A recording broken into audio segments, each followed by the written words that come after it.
자, 다시 또 한 주가 됐네요. 반갑습니다, 여러분. 예, 오늘은 127페이지에 있는 개업 공인중개사의 고용인부터 하겠습니다. 고용인에서는 해마다 한 문제가 출제가 되죠. 제가 시험에 나오는 걸 쭉 정리해 드릴 테니까 그 정리한 대로 쫙 이해하시면 되겠습니다. 그리고 제가 중요하다는 부분은 별표할 테니까 그 부분은 특별히 신경 써서 좀 숙지해 주시기 바랍니다. 127페이지입니다. 개업 공인중개사의 고용인. 고용인이란 이제 직원을 말하는 거죠. 그런데 개업 공인중개사의 종류가 세 종류가 있고, 첫 번째는 이제 법인인 개업 공인중개사, 두 번째는 공인중개사인 개업공인중개사, 세 번째는 법 부칙 6조 2항에 규정된 개업공인중개사 이렇게 있는데 이분들의 직원을 고용인이라고 하고 이 고용인의 종류가 또한 두 종류가 있죠.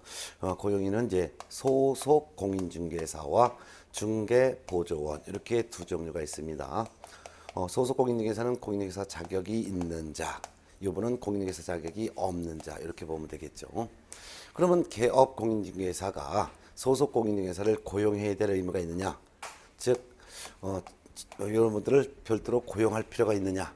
고용할 의무는 없어요. 고용할 의무는 없지만, 그렇지만 고용을 할 수는 있죠. 그렇지만 고용은 가능하다 이거예요.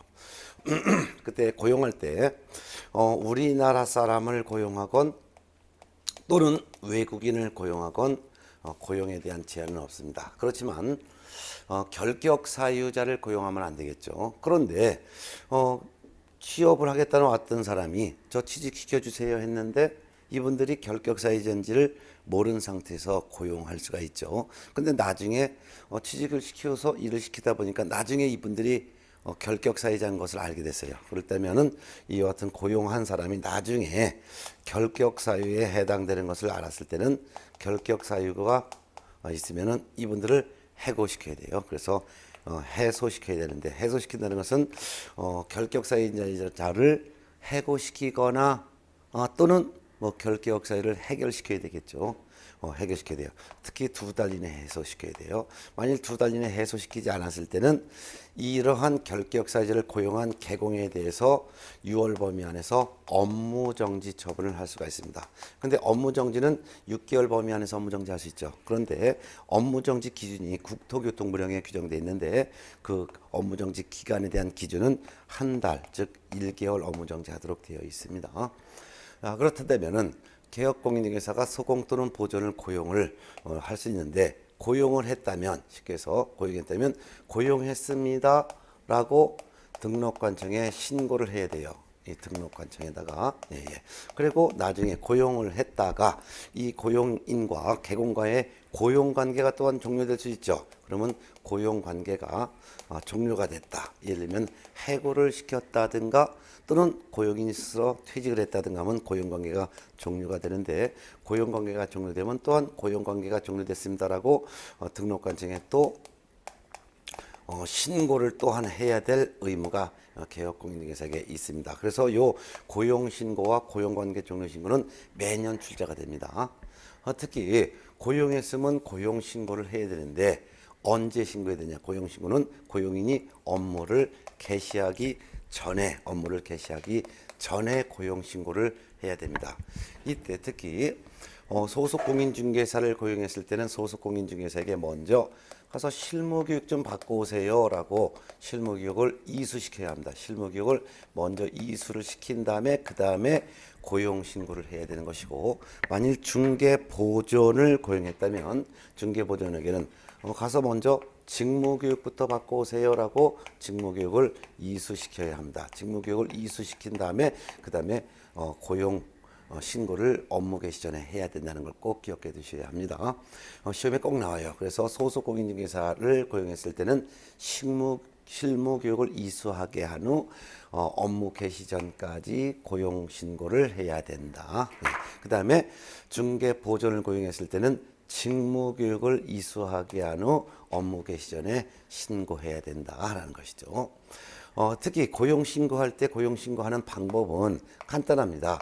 고용신고서를 제출하는 거예요. 이 고용신고서를 제출하는 건데 이 고용신고서를 등록관청을 방문해서 신고서를 제출해도 되고 또는 전자문서로 신고하는 것도 가능합니다.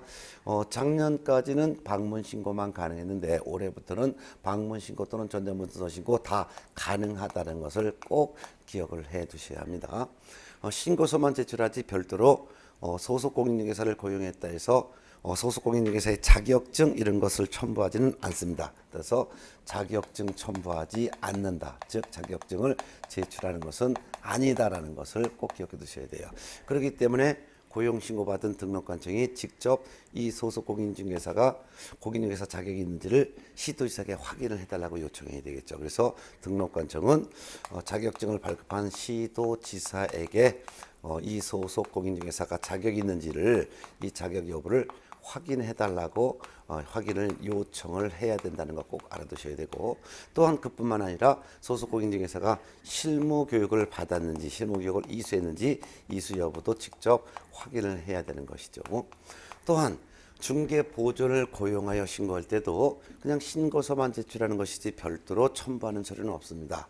그렇기 때문에 고용 신고를 받은 등록관청은 이 중개보조인 직무교육을 이수했는지 요거를 꼭 확인을 해야 된다는 것이죠. 예. 또한 소속 공인중개사나 중개보조인을 고용함에 있어서 우리나라 사람을 고용할 수도 있지만 특히 외국인을 고용할 수도 있다 그랬습니다. 근데 외국인을 고용하여 신고할 때는 특히 외국인인 경우에는 신고서에다가 외국인인 경우에는 하나 더 첨부하는 게 있다는 것을 꼭 유념하셔야 돼요. 외국인을 고용하여 신고할 때는 외국인이 공인중개사법령에 규정된 등록 등의 결격 사유에 해당되지 아니함을 증명할 수 있는 서류를 첨부를 해야 됩니다. 요거. 그럼 우리나라 사람은 결격사에 해당되지 아니함을 증명하는 서류를 첨부하지 않지만 외국인을 고용하여 신고할 때는 외국인이 등록 등의 결격사에 해당되지 아니함을 증명하는 서류를 첨부한다는 것을 꼭 기억하셔야 합니다.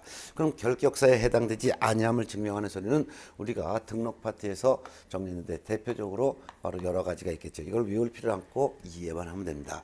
만일 이 외국인 미국인이라면 그 미국 정부, 즉 외국 정부가 이 사람이 그 나라에서 결격사에 해당되지 아니한다. 즉 외국 정부에서 확인해 주는 서류를 제출해야 됩니다. 즉 미국 정부가 이 사람은 대한민국 법에 규정되어 있는 전과자 또는 파산자가 아닙니다라는 것을 증명해 주는 서류를 제출해도 되고, 또는 공증슨 서류, 공증서류를 제출해도 되고, 또한 아포스티오 서류를 제출해도 됩니다. 아포스티오 서류를 제출해도 되죠. 아포스티오 서류라는 것은 대한민국 외교부에서 확인해 주는 서류를 말합니다.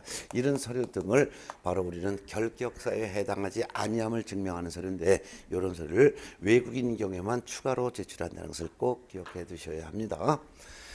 이와 같이 고용 신고를 하여 중개 업무를 수행시키는 거죠. 그런데 이 A라는 소속 공인중개사를 고용했건 B라는 중개보전을 고용했건 이와 같은 갑이라는 개업 공인중개사가 고용시켜서 일을 시켰어요. 그러다가 고용관계가 종료가 될 수도 있죠. 그럼 고용관계가 종료됐으면은 고용관계가 종료됐다고 등록관청에 신고해야 되는데, 고용관계 종료 신고는 고용관계가 종료된 날로부터 10일 이내에 신고해야 됩니다. 10일 이내라는 거 꼭 기억해 두셔야 돼요. 아까 고용신고는 언제? 업무 개시 전까지 고용신고, 업무 개시 전. 누가 업무 개시 전? 소속 공인중개사나 중개보전이 업무 개시 전에 고용신고를 해야 되는 반면, 고용관계 종료 신고는 고용관계가 종료된 날로부터 10일 이내 신고한다는 사후 신고예요. 이 신고하는 것도 그냥 고용관계 종료 신고서만 제출하는 것이지 별도로 첨부하는 서류는 없습니다. 지금 현재 법에는 고용신고는 방문신고 또는 전자문서 신고 이렇게 다 가능하다고 되어 있는데, 고용관계 종료 신고에서는 전자문서라는 표현은 없지만 실무상으로는 방문해서 신고해도 되고 또는 전자문서로 신고하는 것도 다 가능하도록 실무에서는 인정하고 있습니다. 예. 자, 이 같은 고용관계 종료 신고는 고용관계가 종료된 날로부터 10일 이내 신고해야 되는데, 이때 10일 이내 신고하지를 만일 않았다면은 이때도 역시 업무 정지 처분을 할 수 있는데, 업무 정지는 한 달 업무 정지 처분을 할 수가 있도록 되어 있습니다. 그래서 고용 신고건 고용관계 종료신고건 전부 다 고용관계 신고까지 다 해야 되는데 고용신고 업무 개시 전에 하지 않았다. 고용신고하지 않았다 하더라도 업무정지 처분. 고용관계가 종료된 날로부터 10일 내에 고용관계 종료신고하지 않았다 하더라도 업무정지인데 업무정지 기간은 한 달 업무정지 하도록 국토교통부령에 규정이 되어 있다라는 거 같이 좀 알아두시면 되겠습니다. 이게 시험에 좀 일단 2개 내지 3개 지문은 꼭 출제되니까 알아두셔야 되는 거예요. 예. 자, 그러면 소속 공인중개사와 중개보조원은 어떤 일을 할 수가 있는지를 한번 정리해 볼게요. 여러분들이 한번 이해를 한번 해보세요. 예. 소속 공인중개사가 할 수 있는 일과 중개보조원이 할 수 있는 일은 점점 차이가 있죠. 소속 공인중개사는 공인중개사 자격이 있습니다. 그러니까 중개 업무를 수행할 수도 있고 또는 개공의 중개 업무를 보조할 수도 있습니다. 뿐만 아니라 개공을 대신해서 부동산 거래 신고서 제출도 대행할 수 있죠. 근데 중개 보조는 공인중개사 자격이 없는 사람입니다. 그래서 중개 업무는 수행을 할 수가 없지요. 오로지 개업 공인중개사의 중개 업무와 관련된 단순 업무 보조만 할 수 있습니다. 단순 업무 보조만 할 수 있는 것이 바로 중개보조원이죠. 그렇기 때문에 명칭도 중개보조원이라는 거예요. 그러면 소속 공인중개사는 중개 업무를 수행도 할 수 있고 보조할 수 있는데 보조는 보조만 할 수 있다는 차이점. 그러면 소속 공인중개사는 중개 업무를 수행함에 필요한 교육을 미리 받아야 되는데 소속 공인중개사는 무슨 교육을 미리 받아야 되는 거예요? 실무 교육을 미리 이수해야 되는 거고 중개보조는 무슨 교육? 직무 교육을 미리 이수해야만 된다는 차이점이 있죠. 네. 근데 소속 공인중개사는 실무 교육 받고서 또한 실무 교육 받고 2년마다 무슨 교육을 받아야 되냐? 2년마다 연수 교육을 또 받아야 합니다. 그래서 연수 교육도 받아야 되는 것이죠. 그리고 연수 교육 받고 또 계속 2년마다 연수 교육 받아요. 그렇지만 중개보조는 직무 교육만 미리 받고 그 다음에 뭐 연수 교육을 또 추가로 받을 의무는 없어요. 그래서 직무 교육만 받고 계시지 중개보조는 연수 교육을 받아야 될 의무는 있다 없다? 없다라는 거 차이점. 소속 공인중개사는 연수교육을 받아야 될 의무가 2년마다 있지만 중개보조는 연수교육 받을 의무가 없고 직무교육 받고 끝이라는 거. 특히 소속 공인중개사는 중개 업무를 수행할 수 있기 때문에 업무 개시 전에 인장 등록도 해야 된다는 거, 인장 등록도 미리 해야 된다는 거. 그렇지만 중개보조는 아무리 업무를 보조했다 하더라도 서명 및 날인의 의무가 없기 때문에 인장 등록 의무도 없다라는 거. 그런 차이점이 있죠. 두 가지를 꼭 기억하세요.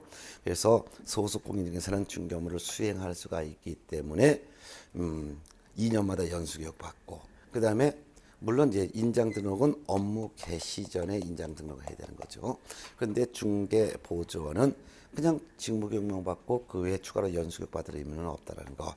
또한 중개보조는 인장 등록 의무도 없다라는 거. 요거 차이점을 꼭 기억해서 좀 비교해서 알아두셔야 될 사항이에요. 자, 이렇게 해서 이제 문제에서 이렇게 해서 한 3-4개 지문이 여기서 벌써 나왔습니다. 자, 이렇게 보셨고, 그 다음에 이제 교재는 130페이지로 넘어갑니다. 네. 130페이지에서 고용인의 업무상 행위에 대한 개업 공인중개사의 책임이 또한 한 지문이 나와요. 그래서 130페이지. 아주 중요한데, 개업 공인중개사가 있다라고 할게요. 갑. 그 다음에 소속 공인중개사 또는 중개보조원 있다라고 할게요. 뭐 병이라고 할까요? 요 같은 분들을 우리는 고용인이라고 하겠죠. 그런데 고용인의 업무상의 행위는 그를 고용한 개업 공인중개사의 행위로 봅니다. 행위로 본다. 이런 규정이 있기 때문에 이 규정에 따라서 법을 위반한 고용인도 책임을 지고, 즉 고용인의 업무상 행위에 대해서는 고용인도 책임이 있고 그를 고용한 개공도 역시 책임이 있는데 함께 책임을 진다라는 뜻을 갖고 있습니다. 그래서 아주 중요한 거 매년 나와요. 고용인의 업무상 행위는 그를 고용한 개공의 행위로 본다. 본다인데 여기서 모든 행위가 아니라 고용인의 무슨 행위는 업무상 행위는 그를 고용한 개공 행위를 본다 이거예요. 그러니까 소공이나 보조원이라는 고용인의 모든 행위는 하면 틀린 거예요. 모든 행위가 아니라 업무상 행위는 그를 고용한 개공의 행위로 본다지 즉 간주한다는 거지. 추정한다 이런 식으로 나와도 틀리다는 것도 유념하셔야 되겠죠. 그럼 지금부터는 고용인이 중개 업무를 한 것은 그를 고용한 개공이 중개 업무 한 것으로 보기 때문에 고용인이 중개 업무 합니다. 중개 업무 하면서 고의나 또는 이제 과실로 즉 고의 과실은 잘못으로 그만해요. 거래 당사자에게 잘못을 했을 때 이 잘못한 행위에 대해서 고용인과 그를 고용한 개공인이 함께 책임을 지는 거예요. 고용인도 책임지고 개공도 책임지고 함께 책임을 지는데 이와 같은 거래 당사자가 잘못했을 때 고용인과 그를 고용한 개공은 함께 책임을 지는데 세 가지 책임을 함께 집니다. 그 책임이 첫 번째는 민사 책임을 함께 집니다. 민사 책임을 함께 진다. 민사 책임이라는 것은 손해를 배상해야 될 책임을 진다 이거예요. 그뿐만 아니라 그래서 민사 책임이 나와 있는데 131쪽 반가를 1번 민사 책임, 그 다음에 한 장 넘어가서 133쪽 행정상의 책임도 함께 집니다. 그래서 두 번째는 행정상의 책임도 함께 지는 것이고, 그 다음에 이제 세 번째는 그뿐만 아니라 형사상의 책임도 함께 지는데요. 형사상의 책임이 바로 133쪽 중간에 형사 책임 있어요. 형사 책임도 함께 진다. 이렇게 세 가지 책임을 함께 진다는 것을 꼭 유념하셔야 돼요. 이거 아주 중요합니다. 자, 그러면 민사 책임도 지고 행정상의 책임도 지고 형사상의 책임도 함께 진다는데요. 그럼 지금부터 공부하는 것은 고용인이 중개 업무했을 때 고용인과 그를 고용한 개공이 민사 책임을 어떻게 함께 지느냐. 자, 그러면 요거예요. 고용인이 즉 소공이나 중개 보조원이 중개 업무하면서 고의나 과실로 거래 당사자에게 재산상의 손해를 발생시켰다면 그러면 고용인도 책임지는 거예요. 고용인은 당연히 책임지는데 이때 책임은 잘못했을 때 책임지는 과실 책임을 지는 것이죠. 과실 책임이라는 것은 고의로 발생한 손해를 배상할 책임도 있고 과실로 발생한 손해도 배상 책임인 것을 과실 책임이라는 것이죠. 과실 책임. 그리고 그를 고용한 개업 공인중개사도 함께 책임지는 거죠. 고용인이 책임이 있어야지만 그를 고용한 개공도 함께 책임을 지는데 이때 개업공인중개사는 거래 당사자에게 직접적으로 고의과실이 없음에도 책임진다 해서 이를 무과실 책임을 함께 진다 이거예요. 이를 우리는 연대 책임이라고 하는 것이죠. 그러면은 손해를 입은 거래 당사자는 어떻게 되냐? 거래 당사자는 자기가 입은 손해에 대해서 선택 청구 가능하죠. 고용인에게 청구를 할 수도 있고 또는 그를 고용한 개공에게 청구할 수도 있고 이렇게 선택 청구가 하시는 거죠. 그래서 청구는 선택 청구가 가능하다 이거예요. 선택 청구 가능하다 이거예요. 그러면 만일 개업공인중개사에게 먼저 청구했다면 개업공인중개사는 그러겠죠. 나 보험 가입했어. 그러니 보증기관에 가서 배상받아 하겠죠. 그러면 개업공인중개사가 설정한 보험회사가 있다면 그 보험회사를 보증기관이라고 하겠죠. 그럼 보증기관에 가서 보험금으로 받아라 라고 한다면 거래 당사자는 이제 누구한테 청구할 거예요? 보증기관에다가 배상 청구하겠죠. 그러면 보험금으로 보증기관이 배상을 했겠죠. 배상했을 거예요. 그러면 배상하고 가만히 있나요? 보증기관은 배상한 돈에 대해서 개공을 상대로다가 뭐가 들어가요? 구상권이 들어가요. 구상권. 그럼 구상권 행사당하면 개공은 자기가 이 보증기관이 보험금을 배상한 거에 대해서 보험회사에다가 반환을 했겠죠. 그러면 개공은 또 고용인을 상대로 또 구상권을 행사한다는 거, 이런 개념도 꼭 기억을 해 두셔야 합니다. 네. 특히 주의할 것은 고용인이 배상 책임이 있어야지만 그를 고용한 개공도 함께 책임이 있는 것이지, 만일 고용인이 고의과실이 없다면 고용인은 책임이 없겠죠. 고용인이 책임이 없다면 그를 고용한 개공도 책임을 지지 않는다라는 것도 같이 알아둬야 되겠죠. 자, 그다음에 이제 행정상의 책임 정리합니다. 이 민사 책임 시험에 아주 잘 나와요. 그다음에 행정상의 책임으로서 소속 공인중개사는 중개 업무하면서 고의과실로 거래 당사자에게 재산상의 손해를 끼쳤을 때 배상 책임지는 거 민사 책임도 지지만 소속 공인중개사는 6월 범위 안에서 자격 정지라는 행정처분을 할 수 있죠. 그리고 그를 고용한 개공은 어떻게 될까요? 이 소공이 한 행위 정도에 따라서 개공도 등록 취소 처분을 받거나 또는 업무정지 처분이라는 행정처분을 받겠지요. 그런데 주의할 것은 만약 행위자가 중개보조원이라고 한다면 보조원은 민사 책임은 지겠지만 행정상의 책임은 지지 않겠죠. 그래서 중개보조는 행정상의 책임을 지지 않습니다. 왜요? 중개보조는 공인중개사 자격이 없는 사람이기 되겠죠. 그렇기 때문에 중개보조원의 위반 행위에 대해서는 이때는 개공만 책임지는 것이지 중개보조는 행정상의 책임을 지지는 않습니다. 예. 그 다음에 행정상의 책임에서 끝나는 것이 아니라 또 형사상의 책임도 기다리고 있습니다. 즉 소속 공인중개사 중개보조원 이와 같은 고용인이 중개 업무하면서 공인중개사법에 규정된 징역 또는 벌금형에 해당되는 위반 행위했을 때는 고용인은 징역형 또는 벌금형 중에서 하나로 처벌을 하는 것이고, 그를 고용한 개업 공인중개사에 대해서는 해당 주에 규정된 벌금형으로 같이 처벌을 하죠. 다만 이 개공에 대한 형사 책임인 벌금형은 개업 공인중개사가 이 고용인이 법을 위반하지 않도록 주의와 감독을 게을리했을 때, 즉 해했을 때, 게을리했을 경우에 하나여서만 개공행위에 대해서 벌금형이 처벌되는 거예요.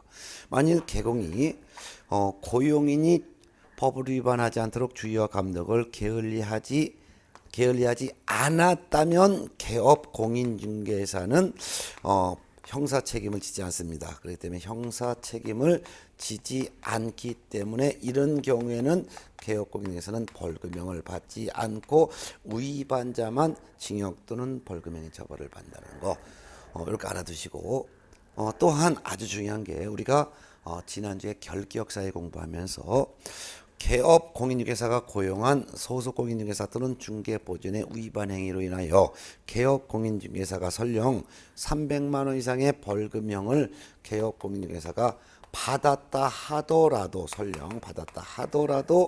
이를 이유로 개업 공인중개사에게 벌금형 선고 후 3년간의 결격사유 이거는 적용하지 않는다라고 공부했죠. 예. 그래서 벌금형 선고받은 경우가 3년간의 결격사유가 적용되려면 직접 공인중개사법 위반해서 300만 원 이상의 벌금형을 선고받아야지만 벌금형 선고 후 3년의 결격사유가 적용되는 것이지, 개공이 직접 법을 위반한 것이 아니라 고용인의 위반 행위 때문에 주의 감독을 게을리하였다는 것을 이유로 300만 원 이상의 벌금형 선고받으면 벌금만 납부하면 되는 것이지, 개공에게 벌금형 선고 3년이라는 결격사유는 적용되지 않는다라는 거, 이거 아주 중요하다고 우리가 결격사에서 공부했죠.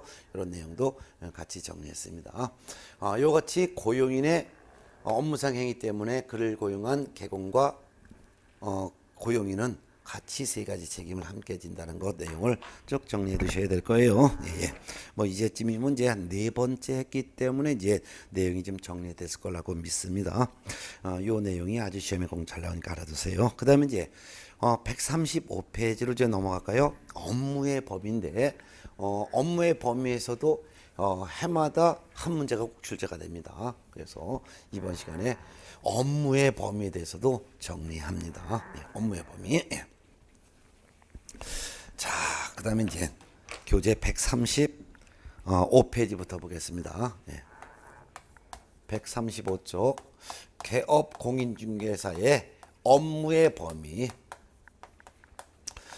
자, 그러면 개업 공인중개사는 세 종류의 개업 공인중개사가 있죠. 법개공, 공개공, 부개공 이렇게 세 종류의 개공이 있는데 그 업무는 본업도 있고 겸업이 있습니다. 그러면 이 개업 공인중개사의 업무의 본업은 먼저 중개업이죠. 그럼 중개업은 중개대상물에 대한 중개업인데요. 이 본업인 중개업을 할 때 이 중개대상물에 대한 중개업이 본업인데 어떤 중개대상물에 대해서 중개업을 할 수 있는지 이 중개대상물의 범위를 정리하겠습니다. 그러면 중개대상물의 범위부터 공부할까요? 예. 네. 자, 그러면 중개대상 분필 좀 찾겠습니다. 예.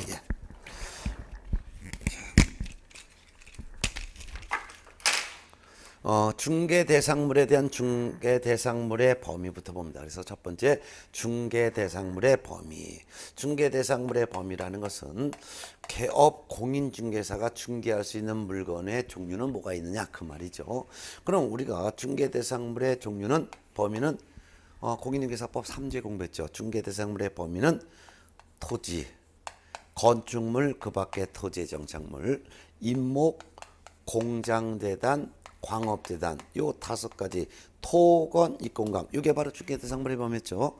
근데 개공의 종류가 세 종류가 되죠. 법개공, 그 다음에 공개공, 또 다음에 부개공 이렇게 세 종류의 개공이 있었죠.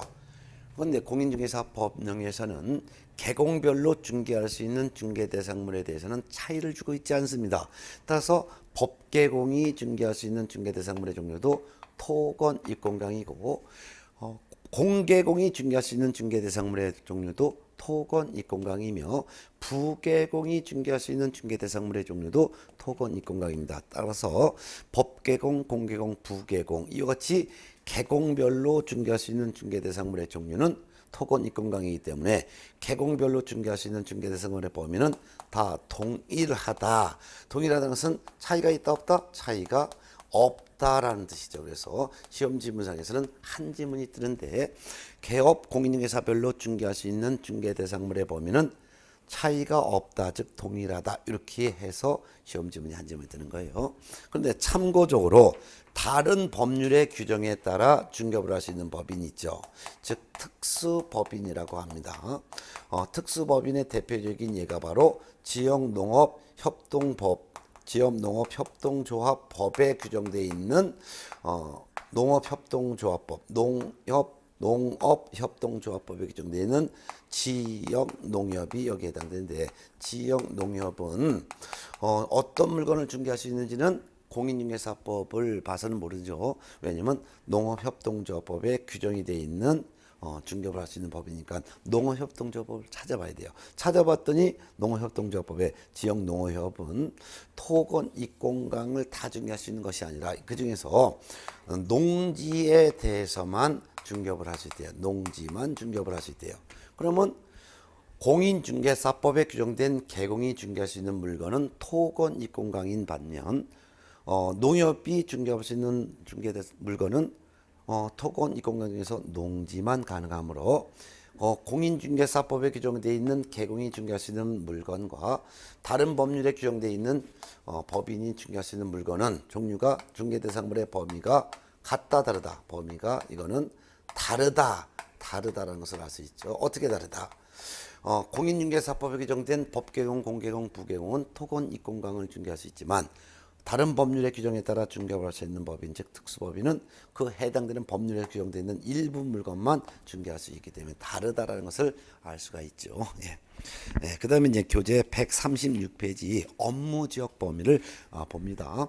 업무지역 범위라는 것은 이 법에 규정되어 있는 개공은 토건 입공강에 대한 중개업, 요게 바로 본업인데요. 이게 본업인데 요 같은 물건이 어느 지역에 있는 물건을 중개할 수 있느냐. 토건 입공강을 중개할 수 있는 것은 맞지만 이 법상의 개공이 어느 지역에 있는 물건을 중개할 수 있느냐. 그게 바로 업무지역의 범위가 됩니다. 네. 그러면 업무지역의 범위는 개공별로 좀 차이가 있습니다. 이 개공의 이 법상의 개공은 법개공이 있고 또한 공개공도 있죠. 그 다음에 무슨 계공? 부계공도 있습니다. 근데 공계공과 부계공이 중개할 수 있는 물건은 토건 입공강인데 어디에 있는 토건 입공강을 중개할 수 있냐면 업무지역 제한이 없기 때문에 전국에 있는 토지, 건축물, 그 밖에 토지 정착물, 임목, 공장재단, 광업재단에 대해서 중개업을 하시는 거예요. 그래서 이 법에 규정된 계공 중에서도 법계공과 공계공의 업무지역은 전국이다. 특히 법계공이 분사무소를 설치했을 때 분사무소도 전국에 소재한 토건 입공강에 대한 중개를 할 수가 있습니다. 네, 전국이라는 거 알아두세요. 자, 그런데 부계공은 그렇지 않습니다. 부칙 6조 2항에 규정된 개업 공인중개사는 원칙적으로 전국에 있는 중개 대상물에 대해서 중개를 할 수 있는 것이 아니라 이 부계공의 사무소가 소재하는 특별시, 광역시, 도를 업무지역 관할구역으로 하며 그 특별시, 광역시, 도 안에 있는 토지, 건축물 그 밖의 토지 정착물, 임목, 공장재단, 광업재단에 대해서 중개를 할 수가 있습니다. 따라서 부계공은 업무지역이 전국이 아니라 사무소가 소재하는 시도, 즉 특별시, 광역시, 도 안에 있는 토건 입공강에 한해서만 중개할 수 있다. 그 말이 되겠죠. 네, 시도입니다. 이거를 시도지, 이거를 시군구 이렇게 하면 틀리는 거예요. 시군구가 아니라 시도라는 걸 꼭 기억해 두세요. 다만 부계공이 예외적으로 부동산 거래 정보망에 가입하여 이를 이용하여 중개할 때는 부동산 거래 정보망에 공개가 된 관할구역 외의 물건도 중개할 수 있습니다. 부동산 거래 정보망에 공개된 관할구역, 이때 관할구역이라는 것은 시도를 말하는데 관할구역 외에 있는 토지나 건물이나 임목이나 공장재단이나 광업재단까지도 중개할 수 있습니다.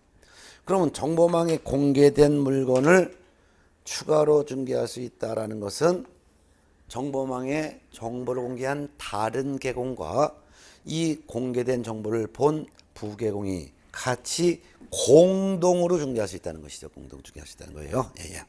자, 특히 주요한 것은 부계공이 부동산 거래 정보망에 가입하여 이용을 하게 됐다 해서 무조건 전국에 있는 물건을 다 중개할 수 있다는 것이 아니라 관할구역 외의 물건은 어떤 것만 정보망에 공개된 것만 추가로 중개할 수 있다는 뜻입니다. 네. 그러면 부계공에 대해서 주의할 사항을 꼭 알아두셔야 돼요. 부칙 6조 2항에 규정되어 있는 개업 공인중개사가 부동산 거래 정보망에 가입하여 이를 이용했다 해서 무조건 정보망을 가입해서 이용했다 해서 무조건 부계공의 업무지역이 전국으로 되는 것은 무조건 당연히 전국에 있는 물건을 중개할 수 있다는 것은 아니고요. 정보망에 공개가 되어 있는 관할구역 외의 물건을 추가로 중개할 수 있다는 것이지 무조건 전국이 된다는 것은 아니라는 것을 꼭 유념하셔야 됩니다. 예. 또한 그렇다면 정보망에 가입하여 이용했다 하더라도 정보망에 공개되지 아니한 관할구역 외의 물건은 이거는 중개할 수 있다는 뜻이 없다는 거예요. 중개할 수가 없다라는 뜻이 된다는 것도 꼭 유념하셔야 합니다. 또한 부계공에 대해서 아주 주의할 사항 중에서 부계공이 법계공이나 또는 공계공하고 중개사무소를 같이 공동으로 사용할 수 있습니다. 중개사무소를 공동으로 사용할 수 있지만 공동으로 사용하더라도 부계공의 업무적은 법계공, 공계공처럼 전국으로 되는 것이 아니고 공동으로 사용하고 있는 사무소가 소지하고 있는 특별시, 광시, 도 내에 있는 토건 입공강에 대해서만 중개할 수가 있는 것이지 법계공 또는 법개공 또는 공개공과 중개사무소를 같이 사용한다 해서 부개공의 업무적이 전국이 되는 것은 아니라는 것을 꼭 유념하셔야 된다. 이런 게 시험에 잘 나와요.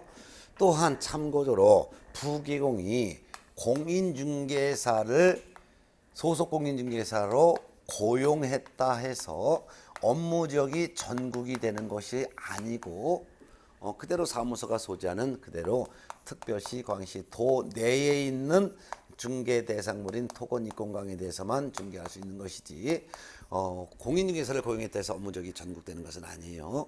고용인은 자기를 고용한 개업공인중개사의 업무적 그대로 따라간다는 것을 꼭 유념하셔야 합니다.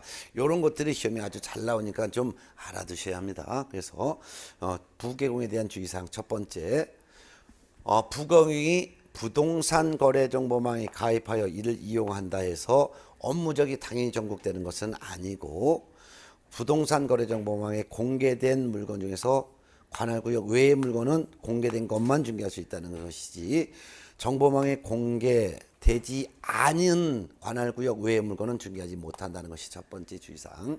두 번째는 부개공이 법개공, 공개공과 사무소를 공동으로 사용한다 하더라도 법개공, 공개공처럼 업무적이 전국되는 것이 아니라 공동으로 사용하는 사무소가 소재는 특별시, 광시, 도, 즉 시도 내에 있는 토건 이권강에 대해서 중개할 수 있다는 뜻이라는 거. 세 번째, 부개공이 공인중개사 자격이 있는 사람을 소속 공인중개사 고용했다 해서 업무적이 전국되는 것이 아니라 자기 사무소가 소재하는 시도 내에 있는 토건 이권강에 대해서만 중개할 수 있다는 거. 세 가지 구분하시기 바랍니다. 참고적으로 다른 법률의 규정에 따라 중개할 수 있는 법인 특수법인 있죠. 특수법인은 업무적은 특수법인은 전국이에요. 특수법인은 업무적은 전국인데 전국에 있는 모든 중개 대상물을 다 중개할 수 있는 것은 아니고 농협은 전국에 있는 지역 농협은 전국에 있는 농지에 대해서만 중개할 수 있다는 뜻이죠. 그래서 특수법인도 업무적은 전국이다. 그렇지만 중개할 수 있는 물건은 일부 물건만 중개할 수 있다. 이렇게 특수법인에 대해서도 정리하시기 바랍니다. 예.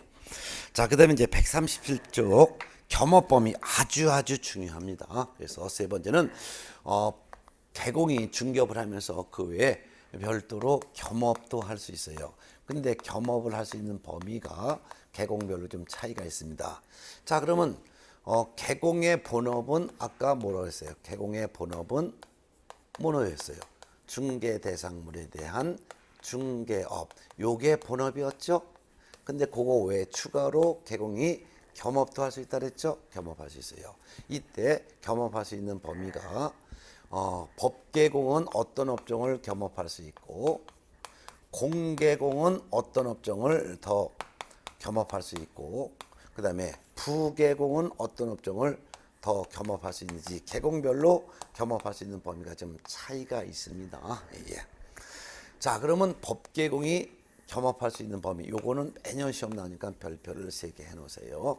그러면 법개공의 본업은 당연히 토건 이권강에 대한 중개업이 바로 본업이 되겠죠. 이게 바로 본업이고 그 다음에 겸업의 중에서는 법개공이 겸업할 수 있는 범위는 6가지만 할 수 있다는 것이죠. 이게 바로 이제 137페이지부터 137 한 장 넘어가세요. 138쪽까지 이게 나와 있어요. 아주 중요하니까 이거 외워두셔야 합니다. 예. 그럼 법개공이 겸업을 할 수 있는 범위는 6가지인데요. 관, 상, 기, 분, 소, 경. 요 6가지 외워두셔야 합니다. 무조건 출제가 돼요. 예. 관상, 기분, 소경. 관리대행이라고 하죠. 관리대행. 자, 관리대행인데요. 임대 관리등 관리 대행을 할 수 있습니다. 그런데 어떤 물건에 대해서 임대 관리 등 관리 대행을 할 수 있냐? 상업용 건축물 및 주택에 대해서만 할 수 있습니다. 상업용 건축물 및 주택에 대해서만 관리 대행을 할 수 있는 거예요. 그래서 상주 대행 이렇게 알아두세요. 그래서 상업용 건축물 및 주택에 대해서 즉 상가와 주택에 대해서 임대 관리를 하는 등 임대 관리 등 관리 대행을 할 수 있습니다. 그렇다면 다른 물건은 관리 대행할 수 없다는 거죠. 그래서 공장이라든가 창고라든가 이런 것들은 관리 대행이나 분양 대행을 할 수가 없습니다. 예, 예. 그다음에 상은 상담이죠. 상담인데 어떤 상담을 하냐? 부동산의 이용, 개발 및 거래에 관련된 상담을 할 수 있습니다. 상담이라는 것은 컨설팅을 말하는 거죠. 컨설팅. 일방에게 자문해주는 컨설팅을 상담이라고 합니다. 그래서 관리 대행하면서 관리 대행료도 받을 수 있고, 부동산 컨설팅이라는 상담하면서 상담료도 받을 수 있습니다. 일방에 자문하는 거예요. 이건 중개업무가 아닙니다. 예. 그다음에 요거 중요하죠. 기는 개공을 대상으로 한 개업 공인중개사를 대상으로 한 중개업에 대한 경영의 기법 또는 경영의 정보 등을 제공해 주죠. 이를 프랜차이즈업이라고 하고 중개업 체인지업 내준다고도 하죠. 특히 이 중개업에 대한 경영 기법, 경영 정보 제공은 오로지 개공을 대상으로만 할 수 있는 거예요. 개공을 대상으로만 할 수 있는 것이지 등록 신청자를 대상으로는 할 수 없습니다. 등록 신청자를 대상으로 할 수 없고, 일반인 대상으로 할 수도 없고, 소속 공인중개사, 놀고 있는 공인중개사 이런 사람을 대상으로 할 수는 없고, 오로지 누구를 대상으로만 할 수 있다 했어요? 개업 공인중개사를 대상으로만 할 수 있다는 거 꼭 주셔야 합니다. 예. 자, 그다음에 이제 분은 분양 대행이죠. 분양 대행이에요. 분양을 대행할 수 있습니다. 근데 이때 분양을 대행할 수 있는데, 분양 대행은 오로지 어떤 물건에 대해서 분양 대행할 수 있냐? 이것도 상업용 건축물 및 주택에 대해서만 분양 대행할 수 있습니다. 그래서 상주 대행. 그래서 관리 대행과 분양 대행은 둘 다 상주 대행 외워두셔야 돼요. 상업용 건축물 및 주택에 대해서만 관리 대행과 분양 대행을 할 수 있는 것이지, 토지에 대해서 창고에 대해서 토지에 대해서 이런 것은 분양 대행할 수가 없다라는 거 꼭 알아두셔야 됩니다. 예. 자, 그다음에 이제 소는 소개예요. 소개인데 이 소는 중개업에 부수되는 업무로서 이사업체나 도배업체를 소개해 줄 수 있습니다. 이사업체나 도배업체를 소개해 줄 수 있는 것이지, 직접 이사업을 운영하거나 도배업을 운영할 수는 없습니다. 꼭 알아두셔야 돼요. 이사업체 소개, 도배업체 소개를 할 수 있는 것이지, 이사업체를 도배업체를 운영할 수는 없다라는 것을, 이 소개를 용역알선이라고도 표현합니다. 용역알선이라고도 한다는 거. 자, 그다음에 이제 법인인 개업공인중개사는 경매 및 공매 대상 부동산에 대해서 권리를 분석해 줄 수 있습니다. 뿐만 아니라 취득을 알선해 줄 수도 있습니다. 또는 매수 신청의 대리나 입찰 신청의 대리도 할 수 있습니다. 그런데 경매 대상 부동산에 대해서, 매수 신청이나 입찰 신청의 대리를 하고자 할 때, 경매 대상 부동산에 대해서 매수 신청, 입찰 신청의 대리를 하고자 하려면 먼저 법원에 가서 등록을 해야 합니다. 법원에 등록을 하고, 감독을 받아야 합니다. 감독까지 받아야 합니다. 감독을 받아야 한다. 근데 그러면 여기서 법원이라는 것은 어느 법원을 말하냐? 경매물건에서는 법원에서 파는데, 법원이란 중개사무소가 소재하고 있는, 사무소 소재지가 있는 지방법원장을 말합니다. 지방법원장한테 가서 등록하라 이거야. 지방법원장한테서 등록하는데, 이때 등록이란 무슨 등록을 하라는 거예요? 등록이라는 것은 매수 신청 대리인 등록을 말합니다. 그래서 매수 신청 대리인이 되는 등록, 요 등록을 또 해야 되는 거예요. 중개사무소 개설 등록은 이미 돼 있죠. 그것뿐만 아니라 지방법원장한테서 무슨 등록? 매수 신청 대리인 등록도 또한 별도로 해야지만 경매 대상 부동산에 대한 매수 신청 대리 업무를 할 수 있는 거예요.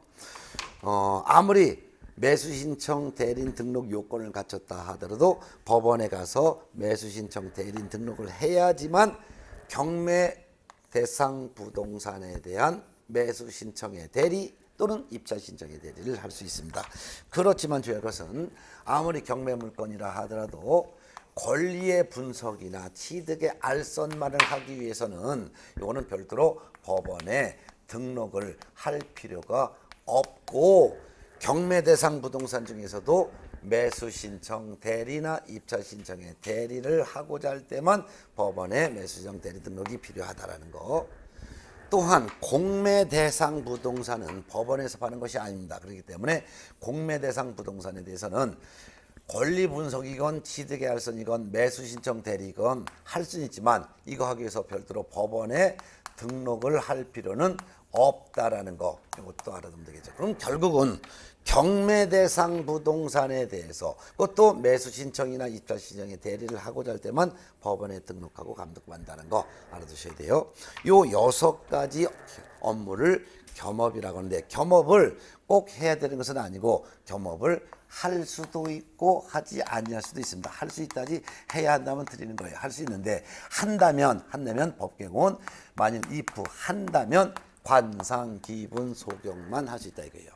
이 6가지 업무 외에는 할 수 없어요. 근데 만일 이를 위반해서 관상, 기본, 소경 업무 외에 다른 업무를 했다면 법계공에 대해서 등록관청이 등록을 취소할 수 있습니다. 등록을 취소할 수 있다는 거 꼭 알아두셔야 돼요. 네.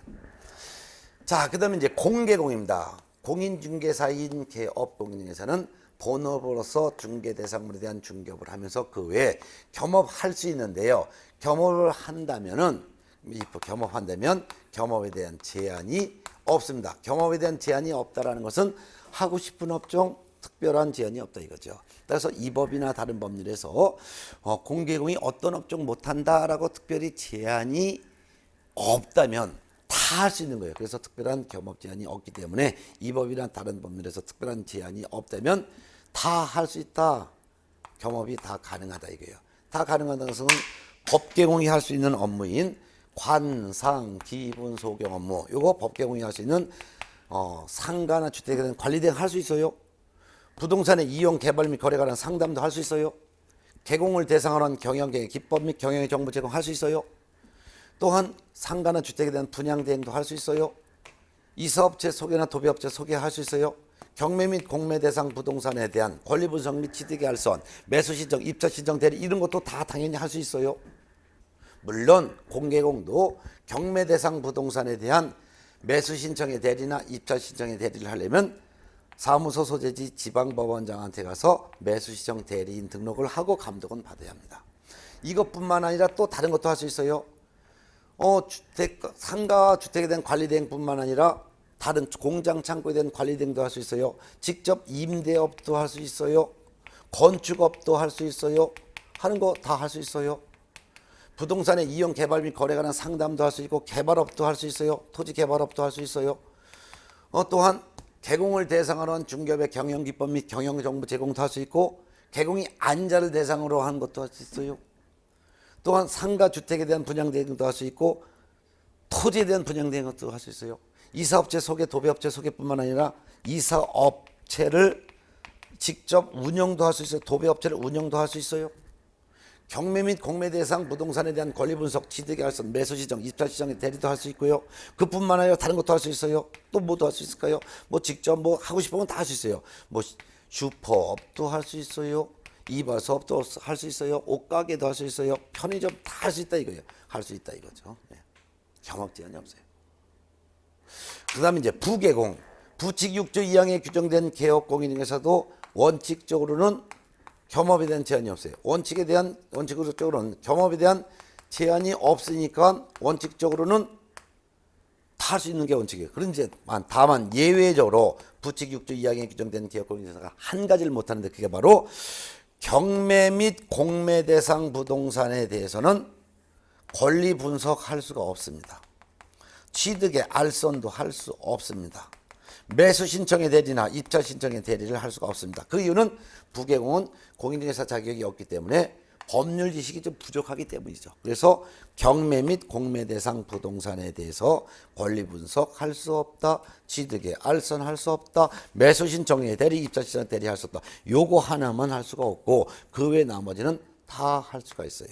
그러니까 부개공도 법 개공이 할 수 있는 겸업범위 관상, 기분, 소경 중에서 관상, 기분, 소 할 수 있어요. 요거만 못 하는 거예요. 그 외 나머지는 또 뭐 다른 것도 다 할 수가 있죠. 그러면은 개공 세 종류 중에서 겸업범위가 가장 큰 개공이 공개공이 가장 많은 겸업할 수 있고, 두 번째가 부개공이 할 수 있고, 3등이 바로 법개공이죠. 근데 법개공이 된 이유는 딱 하나, 법개공만 분사무소를 둘 수 있는 권한이 있기 때문이죠. 예. 또한 참고적으로 이 법상의 개공과 달리 다른 법률의 규정에 의하여 중개업을 할 수 있는 법인, 즉 특수법인은 본업이 중개업이 아니라 본업은 금융업 등이 본업이 되겠죠. 그리고 겸업이 바로 중개업이에요. 겸업이 바로 중개업이 되는 거예요. 중개업. 그 외에 예를 들면 농협 같은 경우는 이제 농협은 본업이 바로 이제 금융업이고 겸업이 농지에 대한 중개업이에요. 그 외에 법경위 할 수 있는 관상, 기본, 소경 이건 할 수 없어요. 그래서 관리 대행, 상담 뭐 이런 것들은 이런 걸 할 수가 없다라는 것이죠. 네, 참고적으로 알아두면 되겠네요. 네, 자 이와 같이 겸업 범위까지 좀 정리를 해드렸습니다. 자 그러면 이번 시간에는 고용인과 개공의 업무 범위를 했는데 최소 두 문제가 좀 나오는 거죠. 쉬었다가 제 셋째 시간에는 141쪽 인장 등록, 그다음에 휴업 폐업 등의 신고 의무, 그다음에 이제 중개 계약 이런 내용을 가지고 셋째 시간에 뵙도록 하겠습니다. 자, 그럼 셋째 시간에는 이제 인장 등록부터 다시 할까요? 예, 고맙습니다.